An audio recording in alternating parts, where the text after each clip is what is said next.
దేవుడికి స్తోత్రం. ప్రతి ఒక్కరం కూడా తిండిని కంట్రోల్ చేయాలి. తిండి దగ్గర మితముగా గనక లేకపోతే, అనగా నీ అదుపులో ఉండి నువ్వు తినకపోతే, తప్పకుండా నియమం ప్రకారం పోరాడుతున్నట్టు కాదు.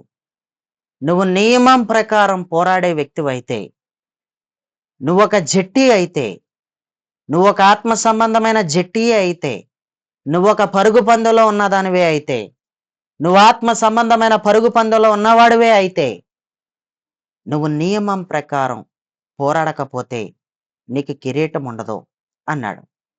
మితముగా ఎవరైతే ఉంటారో వాళ్ళ నియమం ప్రకారం పోరాడుతున్నట్టే.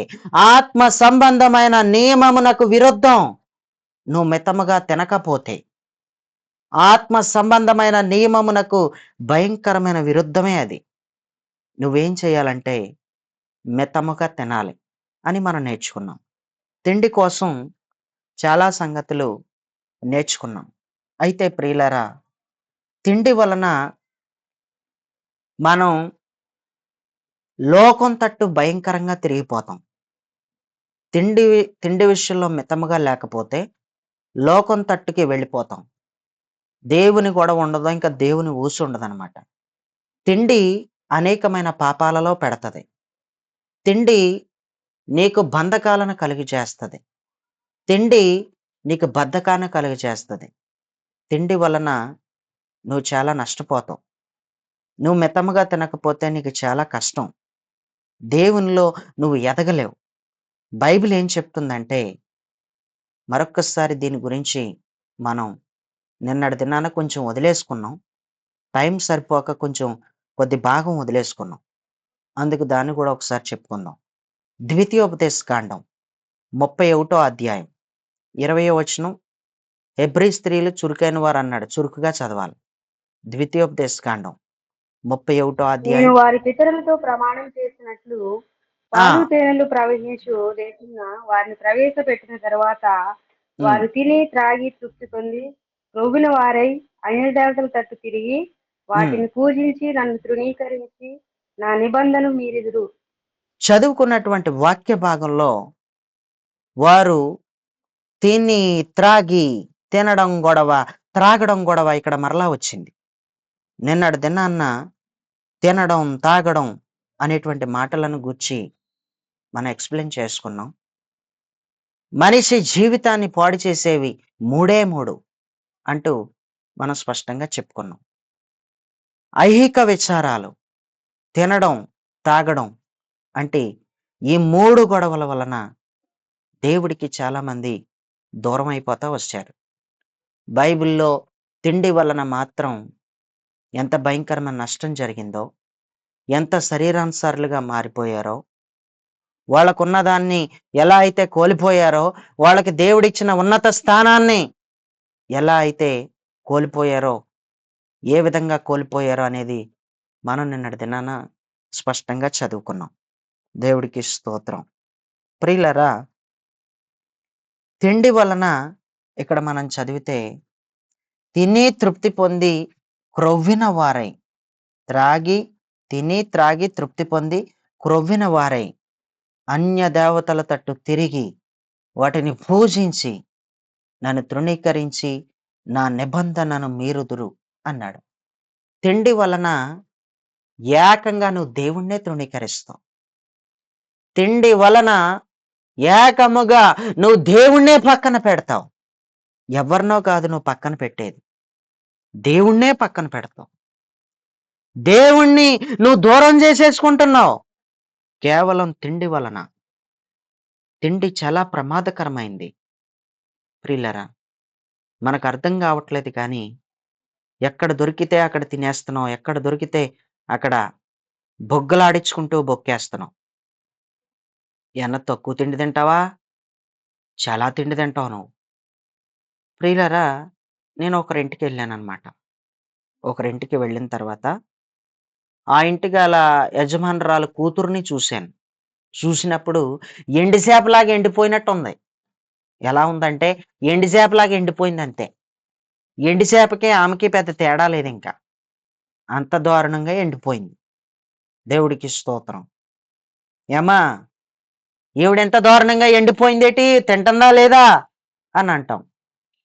ఎవరమైనా అడిగేది అదే, బాగా తినమ్మా, అసలే ఈ పాపకి బలమే లేదు, అసలు ఈ పాపకి బలం లేదు, ఈ పాప ఎండు చేపలాగా ఎండిపోయింది అని నేను అన్నప్పుడు వాళ్ళ అమ్మగారు అన్నారు, తినకపోవడం ఏంటండి బాబు, చాలా భయంకరంగా తింటది, ఎంత తిండి తింటదో, మనిషి అందండి, మనిషి అందండి అసలని, మనిషి కనపడదండి, తిండి తింటే మామూలుగా తిందండి, తినేది ఉంటే నిద్ర పట్టదండి ఈ పిల్లకి, తినేది ఏదైనా ఉందంటే ఇంట్లో నిద్ర పట్టదండి, ఇంకా తినేసిదే తిన్నాకనే నిద్రపోతుందండి అని అంది.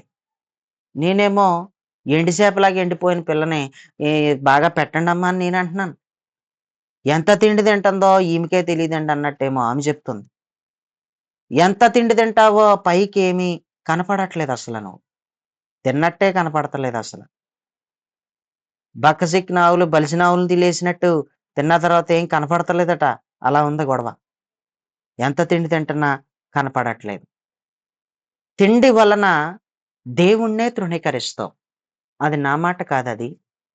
బైబిల్‌లో ఇప్పుడు నేను చదివించినటువంటి మాటలో ఆ మాట కనిపిస్తా ఉంది. దేవుణ్ణే తృణీకరిస్తున్నాం. దేవుణ్ణే త్రోసేస్తున్నాం. తినడం, తాగడం, తినడం, తాగడం. తినడం వలన, తాగడం వలన కోట్ల మంది ప్రజలు నోవాహు దినాల్లో చచ్చిపోయారు. తినడం వలన, తాగడం వలన లోతు దినములలో లక్షల మంది చచ్చిపోయారు. తినడం వలన, తాగడం వలన మోషే దినములలో వేల మంది చచ్చిపోయారు. తినడం వలన, తాగడం వలన ఏశావు తన జ్యేష్ఠత్వాన్ని అమ్మేసుకున్నాడు. తినడం వలన, తాగడం వలన సొలొమోను శరీరానుసరుడైపోయాడు. శరీర సంబంధమైన మోహం ఎక్కువైపోయింది. శరీర సంబంధమైన కామం ఎక్కువైపోయింది. కారణం తిండే కారణం. కేవలం తిండే కనిపిస్తుంది. తిండి దగ్గర మితముగా ఉండకపోతే అన్యునిగా మారిపోయే ఛాన్సులు ఎంతైనా ఉన్నాయి. ఇజ్రాయేలీలు తినడం వల్ల, తాగడం వలన అన్య దేవతల తట్టు తిరిగిపోయారు. అన్య దేవతల తట్టు తిరిగిపోయారు అసలు. అసలు ఇది వీళ్ళకి తగదు. అసలు వీరు ఆ మార్గంలో, ఆ రూట్‌లో వెళ్ళనే వెళ్ళకూడదు. కానీ వీళ్ళు ఆ విధానంలోకి వెళ్ళిపోయారు. వాళ్ళు వెళ్ళిపోవడానికి కారణం తిండి. నేను దారి తప్పేస్తానేమో, నేను దేవుడి మార్గంలోంచి తొలగిపోతానేమో తిండి వలన అన్న ఆలోచన లేకుండా తినేస్తున్నాం. దేవుడి రూట్‌నే నేను తప్పేస్తానేమో, ఉండవలసినటువంటి ఆత్మ సంబంధమైన రూట్‌లో నేను వెళ్ళలేనేమో తిండి వలన, త్రాగడం వలన అన్న ఆలోచన లేకుండా తినేస్తున్నాం, తాగేస్తున్నాం. దేవుడికి స్తోత్రం. నువ్వేమి నియమం ప్రకారం పోరాడుతున్నట్టు? ఆత్మ సంబంధమైన నియమాలకి ఈ తినడం, తాగడం మితముగా లేకపోతే అది విరుద్ధమే. తిను, తాగు, ఎవరు తినొద్దన్నారు, తాగొద్దన్నారు. కానీ మితముగా త్రాగు, మితముగా తిను. అంతే. మితముగా ఉండు. మితముగా ఉంటేనే నియమం ప్రకారం పోరాడుతున్నట్టు. మనలో ప్రతి ఒక్కరం పరుగు పందెంలో ఉన్నాం. మనలో ప్రతి ఒక్కరం ఒక ఆత్మ సంబంధమైన పరుగు పందెంలో ఉన్నాం గనక జాగ్రత్తగా తినాలి. పరుగు పందెంలో ఉన్నవాడు పీకి దాకా తినేసాడు అనుకోండి, పరిగెత్తగలడా? పరుగు పందెంలో ఉన్నవాడు పీకి దాకా తినేసాడు అనుకో, పరిగెత్తతాడా? పరిగెత్తలేడు కదా. ఆటల పందెంలో ఉన్నవాడు పీకి దాకా తినేస్తే ఆటలు ఆడగలడా? ఆడలేడు కదా. ప్రియులరా, పీకి దాకా తినేస్తే గనక, ఎవరైనా ఇష్టానుసారంగా తినేస్తే గనక పని కూడా ఎక్కువ చేయలేరు. పని చేయలేరు. దేవుడి స్తోత్రం. ఏమ్మా పాట పాడతావా అని అడిగాను ఒక ఆమెని. ఇప్పుడే తిన్నానండి అంది. పాట పాడతాకి ఇప్పుడే తినటానికి సంబంధం ఏంటి అంటే, పీకి దాకా తినేసింది. వేలు పెడితే అందేలాగా తినేసింది అనమాట. గొంతుకులో వేలు పెడితే అందేత్తది అనమాట. అలా తినేసింది. పాట పాడతావా అంటే, ఇప్పుడే తిన్నానండి అని అంది. ఏమయ్యా నువ్వు పాడతావా పాట? నేను కూడా ఇప్పుడే తిన్నానండి అన్నాడు ఆడు. మరి ఇంకేటి ఎవడు పాడతాడు? నేనే పాడుకోవాలేమో ఇప్పుడు మైక్ కట్టుకుని. మీరు పాడరు ఇంకా అని అన్నాను. మరి ఏం చేస్తారంటే తప్పదన్నాడు. సరేలే, పీకి దాకా తినలేనోడిని నేనే. అమ్మా, తినలేనోడిని నేనే. బాగా తిన్నారు. కొంతసేపటికి వాక్యం చెప్తా ఉంటే నిద్రలో కూడా జారుకుంటారు. దేవుడికి స్తోత్రం. సరిగ్గా నేను పాట పాడదాం అనుకునేసరికి ఇంకొక ఆమె వచ్చింది. ఇంకొక ఆమె వచ్చి అలా కూర్చుంది. వీళ్ళిద్దరిని అడిగిన విషయం ఆమెకి తెలియదు. ఆమెకి తెలియదండి వీళ్ళిద్దరిని అడిగిన విషయం. మైక్ తీసుకున్నాను, పాట పాడదాం అనుకుంటున్నాను. ఏమ్మా, పాట పాడతారా? మైక్ అందించమంటారా? పాట పాడండి, ఒకటి పాట పాడి దేవుడి నామాన్ని మహింపరచండి అని అంటే, వద్దులేండి, మీరు పాడండి, వద్దులేండి అంది. ఏటమ్మా మొహమాట పడుతున్నావేటి? పాట పాడు. పాట పాడకుండా ఎన్నాళ్ళు అలాగుంటావు? ప్రార్థన చేయకుండా ఎన్నాళ్ళు అలాగుంటావు? పాట పాడు, ప్రార్థన చేయి అంటే, లేదండి మీరు చెయ్యండి, లేదండి మీరు చెయ్యండి అంది. ఇదేంటి ఇలాగంటుంది? ఇలాగంటుంది ఏంటి? వంకరలు తిరిగిపోతుంది. సరే కూర్చో కూర్చో కూర్చో, వంకరలు కూర్చో. ఎందుకు పాడవు? అసలు దేనికి పాడవంటే, తినేసి వచ్చానండి ఇప్పుడే, పాడలేకపోతున్నానండి, పాడలేనండి ఇప్పుడు అంది. అంతేకాకుండా ఇంకేమందంటే, తేనిపు రాలేదండి ఇంకానే. తేనిపు రాలేదండి, ఓ సోడా తాగొద్దాం అనుకుంటున్నాను ఇప్పుడే అని కూడా అంది. ప్రియులరా, తిండి వలన ఎంత దూరం అయిపోతున్నావో, తిండి వలన దేవుడికి ఎంతో దూరం అయిపోతున్నావు. తిండి వలన దేవుని నిబంధనలను తృణీకరిస్తున్నాం. దేవుడు నియమాలను అధిగమిస్తున్నాం. అధిగమించి వెళ్ళిపోతున్నాం, వ్యతిరేకిస్తున్నాం. ఈరోజు ఈ తిండే ఇజ్రాయిలీని పాడు చేసింది. క్రొవ్విన వారిగా మారిపోయారు వాళ్ళు. వాళ్ళు ఏం చేస్తున్నారో వాళ్ళకే తెలియదు. కళ్ళు మూసుకుపోయిన వాళ్ళగా ప్రవర్తిస్తున్నారు. కళ్ళు మూతలు పడిపోయేలా చేసింది తిండి. తిండి కళ్ళు మూతలు పడిపోయేలా చేసింది అంతే. అంత భయంకరమైన సమస్య తీసుకొచ్చి పెట్టింది కేవలం తిండి. దేవుడికి స్తోత్రం. ప్రియులరా, రాజమండ్రిలో నలుగురు కుర్రోళ్ళున్నారు. నలుగురు కుర్రోళ్ళు ఉండేవారు ఇది వరకు. నలుగురు కుర్రోళ్ళు ఉన్నారు. ఒక రూమ్ తీసుకుని ఉన్నారు. నలుగురు కలిసి ఒకే రూమ్‌లో ఉంటారు పిల్లలు. అందులో ముగ్గురితో ఒకడు కలవడం. ముగ్గురు కలిసి బయటికెళ్తారు కానీ, ఆ ముగ్గురితో ఒకడు కలవడం. ఆ ముగ్గురితో కలవలేనోడు ఒకరోజు మరి ఏ మారుమనసొచ్చిందనుకున్నారో ఏటో, మొత్తమంది మారుమనసొచ్చిందనుకున్నారంట. ఆడన్నాడంట ఈ కలవలేనోడు, "ఒరేయ్! ఈరోజు మీ ముగ్గురితో పాటు నేను కూడా బయటకొస్తాను" అని అన్నాడంట. వీడికేమైందిరా మారుమనసొచ్చినట్టుంది ఈడికి అని అనుకున్నారు. మరి మనతో ఈడికి కలవటం ఇష్టం ఉండదు కదా! ఈడు ప్రత్యేకుడుగా ఉంటాడు కదా! ఈడికేమైందో మనతో వస్తానంటున్నాడు. ఒరేయ్! ఆడు రాడురా ఆడినొదిలేయండి అన్నాడొకడు. ఒరేయ్! ఎంతసేపు అలాగే అనకూడదురా, వస్తానన్నవాడిని కలుపుకోవాలి మనం. ఎప్పుడు రాను రానన్నవాడు వస్తున్నాడంటే నీ మాటల కాడ ఇంకా దూరం అయిపోతాడు. ఆడిని కలుపుకుందాం మనలో. మాతో పాటు నువ్వు కూడా రారా, స్నానం చేసేద్ది గాని అన్నారు. స్నానం చేసి అన్నారు. టవల్ పట్టుకుని రెడీ అయిపోతుంటే, టవల్ పట్టుకుని రెడీ అయిపోతావేటిరా? భోజనం వండుకొని వెళదాం బయటికి. కత్తిపీట తీసి నువ్వు ఉల్లిపాయలు కోసేయి. ఒరేయ్! నువ్వు బియ్యం కడిగెయి. నేను బయటికెళ్ళి నూనె తీసుకొస్తాను అంటూ తలకొక పని తలకొకలో చేసేసుకొని, చక్కగా వంటను సిద్ధం చేసేసుకొని, అందరూ స్నానాలు చేసేసి, చక్కటి బట్టలు ధరించేసుకొని, బయటికెళ్ళిపోదాం అనుకున్న టైంలో, నేను మీతో వస్తానన్నవాడు రాను అంటున్నాడు. అన్నప్పుడు ఒక్కసారిగా ముగ్గురికి కోపమొచ్చింది. ముగ్గురికి కోపమొచ్చేసి అందులో ఒకడంటాడు, "మీకు నమ్మకం కలిగిందేమో ఆడు రాడని నాకు తెలుసు" అని అన్నాడు. ఏమో ఎవడికి తెలుసురా ఈడు ఇలా మారిపోతాడని అని ముగ్గురు అన్నారు. మిగతా ఇద్దరు కూడా అనడం జరిగింది. ఏకంగా ఇక బయటికెళ్దాం అనుకున్న ప్లాన్ పెట్టుకున్నారు కాబట్టి ముగ్గురు బయటికెళ్ళిపోయారు. నాలుగోవాడు ఎక్కడ ఉండిపోయాడు? రూమ్‌లో ఉండిపోయాడు. ప్రియులారా, వీళ్ళు ఎక్కడెక్కడో 2 గంటలు తిరిగి తిరిగి ఎంజాయ్ చేసి ఆ బీచ్‌కి, ఈ బీచ్‌కి వెళ్ళి మొత్తం మీద వీళ్ళు ఏం చేశారంటే రూమ్ దగ్గరికొచ్చారు. రూమ్ దగ్గరికొచ్చేవాళ్ళు బయట ఏమి తినకుండా వచ్చేసారు. ఎందుకంటే వంట చేసి పెట్టుకున్నాం గదా! అది వేస్ట్ అయిపోద్దని చెప్పేసి చక్కగా ఎక్కడ ముట్టుముంచకుండా వచ్చేసారు. ముట్టుముంచకుండా వచ్చేసారంటే అర్థమైందా? టిఫిన్ కూడా తినలేదని. ఏమి అక్కడ తినకుండా వచ్చేసారని. ముట్టుముంచలేదంటే దాని అర్థం అది. వేరేలాగా అనుకోకండి. దేవుడి స్తోత్రం. గదిలోనికొచ్చేసిన తర్వాత రూమ్ దగ్గరికొచ్చిన తర్వాత అన్నం కుండలు ఖాళీ అయిపోయి ఉన్నాయి. అన్నం కుండలలో అన్నం లేదు. అన్నం లేకపోవడం ఏటి? ఏమైందిరా అన్నం?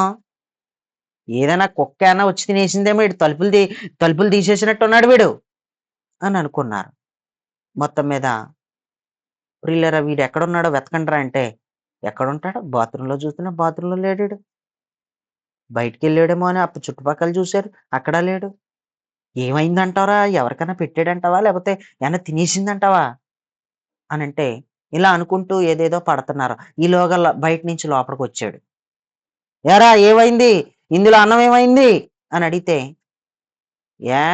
ఏం మీదకొత్తన్నారేటి? గట్టిగా అరుతున్నారేటి? అన్నాడు. ఇందులో అన్నం ఏమైందిరా? ఇందులో అన్నం అంతా ఏమైంది?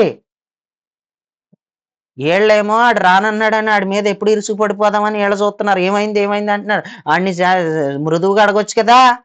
మృదువుగా అడుగుతలేదాళ్ళు. ఏమైందిరా అన్నం? అని అడిగారు. ఏ కొడతారేటి నన్ను? ఏంటి మీదకొచ్చేత్తన్నారేటి మీరు? అన్నాడు. మరేమైంది? నిజంగానే తన్నుతాం ఇప్పుడు. నువ్వు చెప్పకపోతే. అంటే, ఏం అవ్వలేదు. నేనే కుక్కలకి పెట్టలేదు. ఏటి మీ గొడవ? నేనే తిన్నాను అన్నాడు. ఒరేయ్! ఈడే తినేసాడంట అని ఆశ్చర్యపోయారు. ఆశ్చర్యపోయారు. ఆడు భోజనం తినేసాడు. మిగతా ముగ్గురు భోజనం తినేసాడు. అసలు ఏమనాలసలా? తినవలసిన దానికంటే చాలా ఎక్కువగా తినేస్తారు కొంతమంది. చాలా చాలా ఎక్కువ తింటారు తిండి. దెయ్యమండి. తినవలసిన దానికంటే ఎక్కువ తినేత్తన్నావంటే అది చాలా దెయ్యం. నీ నోరు గట్లా పోతున్నావు. ఎంత తిండి తింటున్నావో. ఏమైపోతుందో తెలియడం లేదసల. దేవుడికి స్తోత్రం. చూస్తూ ఉంటుంటుండగానే ఆహార పదార్థాలన్నీ మింగేస్తాం. ఎక్కడికెళ్ళినా అలాగే మింగేస్తాం. ఇంటికాడే కాదు. ఇక అదే పని గాబట్టి ఎక్కడికి వెళ్ళినా మింగేస్తాం. ప్రియులారా! దెయ్యం పట్టేసింది కాబట్టే ఆడు భోజనం తినేసాడు. నలుగురు భోజనం తినేసాడు. ఎవడన్నా నలుగురు భోజనం తినగలరా? తినలేరండి. ఎవరు తింటారండి? నలుగురు భోజనం ఎవరు తింటారో ఎవరు తినలేరు అలాగా. దేవుడికి స్తోత్రం. కానీ ఆడే తినేసాడు. వాదాపంతాల మీద తినేత్తన్నారండి తిండి. ఇటు దూరం అయిపోతున్నాను దేవుడికి. దేవుడిని తృణీకరించేస్తున్నానేమో, దేవుడిని పక్కన పెట్టేస్తున్నానేమో అని లేకుండా వాదాపంతాల మీద తినేస్తున్నారండి. పందాలు. తిండి దగ్గర పందాలు. తిండి దగ్గర గూడా పందాలు. ఒక ఇద్దరు కుర్రోళ్ళు అలాగే పందెం కాశారు. అరేయ్! నేను తింటే గనక పావు కేజీ మాంసం తింటాను. పావు కిలో తింటాను నేను. నువ్వు పావు కిలో తింటావా? నేను అరకిలో తింటాను. అంటూ ఈడు అరకిలో తిన్నాడు. ఆడు పావు కిలో తింటుంటే. నువ్వు అరకిలో తింటే నేను తినలేనా? నేను ముప్పావు కిలో తింటాను అన్నాడు. వాడు ముప్పావు కిలో తిన్నాడు. ఈడు మరలా నీకు కేజీ తినలేననుకున్నావా? కేజీ తింటాను అని కేజీ తిన్నాడు. తిండి దగ్గర పందాలు కట్టేసుకుంటున్నారు. నేను తిన్నంత తిండి నువ్వు తినొచ్చు తెలుసా నీకు? నేను తింటాను చూడు తిని చూపిత్తాను అని మాంసం దగ్గర కొట్లాడిపోతున్నారు. మాంసం దగ్గర కొట్లాడిపోతున్నారు. భోజనాల దగ్గర కొట్లాడిపోతున్నారు. ఆ ఏ భోజనాలో తెలియడం లేదసల. ఆ ఏ భోజనాలో అర్థం కావట్లేదు. తిండి దొరికితే చాలంతే. బుగ్గలాడించుకుంటూ బొక్కేయడానికి తిండి దొరికితే చాలు ఎక్కడికెళ్ళినా. అది అది దొరికితే చాలు. దేవుడికి స్తోత్రం. ప్రియులారా! ఈ మాటలు వింటున్నటువంటి మనలో చాలా మందిమి తిండిని కంట్రోల్ చేయట్లేదు. తిండిని కంట్రోల్ చేయట్లేదు. అందుకే బైబిల్ ఏం చెప్తుందంటే, సామెతల గ్రంథంలో చాలా ప్రాముఖ్యమైన మాట చెప్పడం జరిగింది. తిండిపోతులు వైన ఎడల నీ గొంతుకుకి కత్తి పెట్టుకో అని అన్నాడు. సామెతలు 23:2 చదవండి. సామెతల గ్రంథం 23:2 చదవండి. పర్వాలేదు చదవండి. చురుకుగా చదవండమ్మా. ఆ? నీ గొంతుకు కత్తి పెట్టుకొని అమ్మా ఒకరు చదివినప్పుడు ఇంకొకరు వద్దు. నీవు చదవండి. తిండిపోతువైన నీవు ఎడల తిండిపోతువాడైతే నీవు నీవు తిండిపోతువైన ఎడల తిండిపోతువాడైతే నీ గొంతుకకు కత్తి పెట్టుకో అన్నాడు. నీ గొంతుకు కత్తి పెట్టుకో. నేను చదువుకున్నంత ఉట్టం లేదు. దేవుడి స్తోత్రం. సామెతలు 23:2 ఉంది. నీవు తిండిపోతువైన ఎడల నీ గొంతుకకు కత్తి పెట్టుకో, కత్తే పెట్టుకో నువ్వు అని అన్నాడు. నేను తిండిపోతున్నాను కత్తి పెట్టుకుని కోసేసుకున్నావు గాక, గొంతు కోసేసుకున్నావు గాక, ఐసీలో పడేస్తారు తీసుకుని వెళ్ళి. తర్వాత ₹1,00,000 బల్ల మీద పోసిన తర్వాత నీకు వైద్యం మొదలెడతారు. ఆ డబ్బులు తీసుకున్న తర్వాత ప్రాణం పోయిందంటే అంబులెన్స్లో తీసుకొచ్చి ఇంటికాడ పడేస్తారు. తర్వాత సమాధిలో పెట్టేస్తారు. గొంతు కోసేసుకున్నావు గాక. దేవుడికి స్తోత్రం. గొంతుకకు కత్తి పెట్టుకో అను మాటకు అర్థం కత్తితో గొంతుకను కోసేసుకో అని కాదు.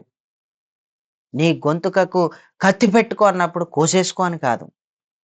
నీకు ఆహార పదార్థాల మీదకి వెళ్ళిపోయి నీ నాలుక రుచులను కోరేస్తుంది అనుకో, నీ నాలుక నీ నోట్లో అల్లాడిపోతుంది అనుకో, నీవు మాత్రం దాన్ని కంట్రోల్ చేయాలి. దాన్ని నువ్వు ఎలాగైనా సరే దానికి ఉన్న ఆశలను చంపాలి. నాలుకకు ఉన్న తిండికి సంబంధించిన కోరికను చంపాలి. అప్పుడు నువ్వు ఏం చేసినట్టంటే నీ గొంతుకకు కత్తి పెట్టుకుంటున్నట్టే. దేవుడికి స్తోత్రం. నీకు చాలా ఆకలిగా ఉన్నా సరే నీవు మాత్రం ఎక్కువగా తినకూడదు. ఏది పడితే అది కూడా తినకూడదు అనే ఉద్దేశమే కానీ మరేమీ కాదు. దేవుడికి స్తోత్రం. ప్రియులరా, ఈరోజు తిండి వలన ఏమైపోతున్నారంటే మత్తులైపోతున్నారు. తిండిపోతులైపోయి మత్తులైపోతున్నారు. తిండి వలన మాత్రమే కేవలం దేవుడికి దూరం అయిపోయే ఛాన్సులు ఎక్కువగా కనిపిస్తా ఉన్నాయి. దేవుడికి స్తోత్రం. 2వ సమూయేలు గ్రంథం 11వ అధ్యాయం 13వ వచనం. 2వ సమూయేలు గ్రంథం 11వ అధ్యాయం 13వ వచనం. ఫాస్ట్‌గా అంతలో చదవండి. దావీదు అతని భోజనమునకు పిలిపించెను. ఆ, అతడు బాగుగా తిని త్రాగిన తరువాత ఆ, దావీదు అతన్ని మత్తులుగా చేసెను. ఆ. సాయంత్రం అతడు బయలు వెళ్ళి తన ఇంటికి పోక తన ఏలిన వారి సేవకుల మధ్య పడక మీద పండుకొనెను. చదువుకున్నటువంటి వాక్య భాగంలో ఇక్కడ కూడా తినడం తాగడం గొడవ కనపడుతుంది. ఇక్కడ కూడా తిని తాగి అనే మాటే కనిపిస్తుంది. ఊరియాని భోజనానికి పిలిపించాడు దావీదు. ఊరియా భోజనం తిని త్రాగిన తర్వాత మత్తుణ్ణి చేశాడంట. అంటే ఏ మాంసంతో పెట్టాడో మరి ఏం చేశాడో తెలియదు మనకి. అతడు మత్తుడుగా అయిపోయాడు ఊరియా. ఊరియాని భోజనానికి పిలిపించిన తర్వాత అతను తినిన తర్వాత తాగడానికి ఇచ్చాడు, తినడానికి ఇచ్చాడు. తిన్న తర్వాత తాగిన తర్వాత దావీదు అతన్ని మత్తునిగా చేసేసాడు. మత్తు తిండి పెట్టాడు అనమాట. సాయంత్రం వరకు అతడు, మనం చదివితే కనుక సాయంత్రమున అతడు బయలు వెళ్ళి తన ఇంటికి పోలేదు. వెళ్ళవలసిన ఇంటికి వెళ్లకుండా ఆపేసింది తినడం తాగడం అనే గొడవే. వెళ్ళవలసిన ఇంటికి వెళ్లకుండా చేసింది. దేవుని ఇంటికి చాలా మంది దేవుని ఇంట్లో ఉండకపోవడానికి కారణం, బయట బయట తిరగడానికి కారణం తిండే కారణం, త్రాగడమే కారణం. తినిన తరువాత తాగిన తరువాత మత్తురాలుగా మత్తునిగా పడిపోవడమే కారణం. ఇదే కారణం. అంతకుమించి చెప్పుకోవడానికి ఏమీ లేదు. ప్రియులరా, బాగా ఆలోచించు. తిండి నిన్నెంత దూరం చేస్తుందో. తిండి నిన్ను పరిశుద్ధాత్మ శక్తితో నింపబడకుండా, అభిషేకంతో వాడబడకుండా, ఆయన అద్భుతాన్ని చూడకుండా అది నిన్ను చాలా ఇబ్బంది పరుస్తుంది. ఈ తిండి వలన దరిద్రం గూడా వస్తదన్నాడు. తిండిపోతు దానివైతే, నువ్వొక తిండిపోతోడివైతే దరిద్రం చుట్టుకుంటది. భయంకరమైన దరిద్రం వచ్చేస్తది నీకు. అంత భయంకరమైన దరిద్రమే పట్టుకుంటది నిన్ను. దరిద్రం ఏలుబడి చేస్తది. దరిద్రం వచ్చి నీతో కాపురం చేస్తది. అంత భయంకరమైన దరిద్రం వస్తది. సామెతల గ్రంథం 23:21 చదవండి. సామెతలు 23:21 ఫాస్ట్‌గా. త్రాగుబోతులను తిండిబోతులను దరిద్రులగుదురు. నిద్రమత్తు చాలు. చింపిగుడ్డలు చాలు. ధరించుటకు కారణమగును. త్రాగుపోతులను, తిండిపోతులను దరిద్రులైపోతారు. త్రాగడం గొడవ, తినడం గొడవ. దరిద్రురాలివైపోతున్నావు. ఎంత దరిద్రం అంటే ఎగబడిపోతున్నావు తిండికి. నీ తిండిని గురించి చెప్పుకుంటుంటే ఎంత దరిద్రమో బాబు, తిండి లేనట్టు ఎంత ఎగబడిపోతున్నారో. ప్రియులారా, భోజనాల కాడ కూడా చాలా గొడవలొచ్చేస్తుంటాయి. తినడం కాడ, తాగడం కాడ. అంత దరిద్రం, దొరకలేనట్టు దరిద్రం గొడవలు. మామూలు గొడవలు కాదయి. దరిద్రమే. ఆ గొడవలే దరిద్రం. కొన్ని రోజుల క్రితం నేను ఫేస్‌బుక్‌లో చూసాను. మీరు ఎవరైనా చూసారో లేదో. శుభ్రంగా కుర్చీలు ఇరిగిపోయినాయి. కుర్చీలు బద్దలు కొట్టేసుకున్నారు. తలకేసి కొట్టేసుకున్నారు. కారణం ఏంటంటే, ఆడపిల్ల తరపోళ్ళు మగ పిల్లవాడి తరపునోళ్ళని భోజనానికి పిలిచారు. పిలిచిన తర్వాత ఇంకొక 2 ముక్కలెయ్యరా అన్నాడంట ఆడిని. ఇంకొక 2 ముక్కలు వెయ్యం, ఇంతవరకే ఏత్తాం అని ఈడన్నాడంట.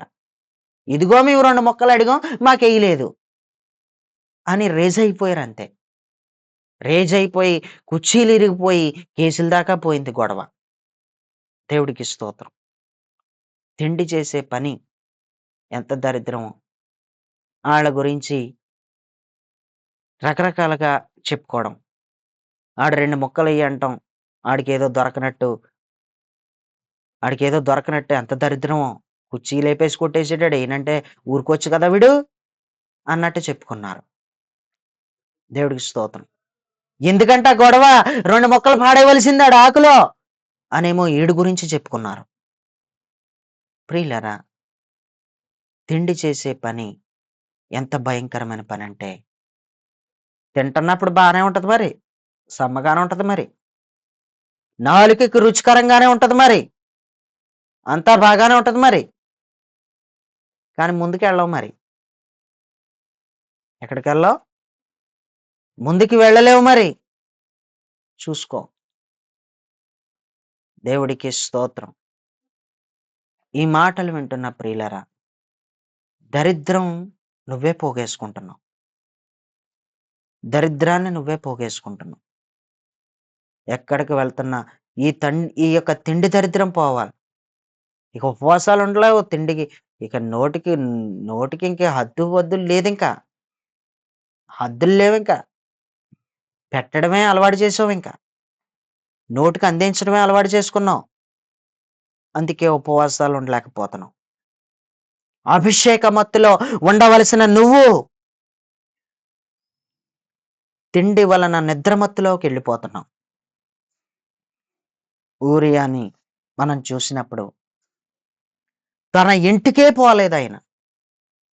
ఇంటికి పోవలసినోడు ఇంటికి పోకుండా మధ్యలోనే ఆగిపోవడానికి కారణం తిండే కారణం. తినడం, తాగడం. ఇదే కారణం. దేవుడికి స్తోత్రం. ప్రియులరా, తిండి దగ్గర నువ్వు మితముగా ఉండాలి అని మనం నేర్చుకుంటూ ఈ సబ్జెక్టు, ఈ పాయింట్ ఇంతటితో క్లోజ్ చేసేస్తున్నాను. రేపు నిద్ర విషయంలో మితముగా ఉండాలని చెప్పబోతున్నాను. నిద్ర విషయంలో మితముగా ఉండకపోతే ఏం జరుగుతుందో, బైబిల్‌లో ఎక్కడెక్కడ ఎవరు నిద్రపోయారో అంతా బయటికి తీస్తాను. రేపు నిద్ర గురించి నేర్చుకుందాం.